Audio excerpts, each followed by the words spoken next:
I've always been drawn to the abandoned and the forgotten. There's something about the decay and neglect that speaks to me on a deep level.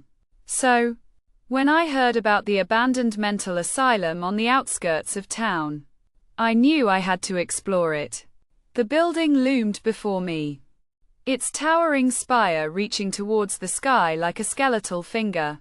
I felt a shiver run down my spine as I approached the entrance, the heavy wooden doors hanging crookedly on their hinges like a gaping mouth. I stepped inside, my footsteps echoing off the walls as I called out into the darkness. "Hello? Is anyone here?" The only response was the creaking of the old wooden floorboards beneath my feet. I began to explore, my flashlight casting eerie shadows on the walls. The air was thick with the scent of rot and decay, and I could feel the weight of the asylum's dark history bearing down on me. I wandered deeper into the building, my heart pounding in my chest. I stumbled upon a room that seemed to have been left untouched for decades. The beds were still made, the sheets stained and torn.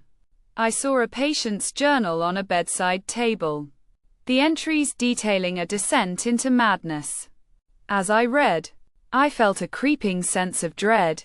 The writing was erratic, the words spilling across the page in a frantic scrawl.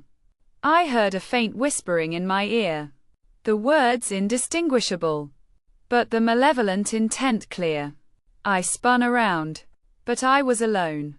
The whispering grew louder, more urgent, and I felt a presence closing in around me. I tried to run, but my feet felt heavy, as if rooted to the spot. The whispering stopped, and I was left with an oppressive silence. I knew then that I was not alone in the asylum. I saw a figure standing in the doorway, its eyes black as coal. I tried to scream, but my voice was frozen in my throat. The figure began to move towards me, its presence filling the room. I was consumed by an overwhelming sense of terror, and everything went black. When I came to, I was lying on the floor, my head throbbing with pain. The room was empty, the journal gone.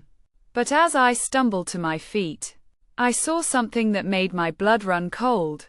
On the wall, in letters of blood, was a message. "I'm still here."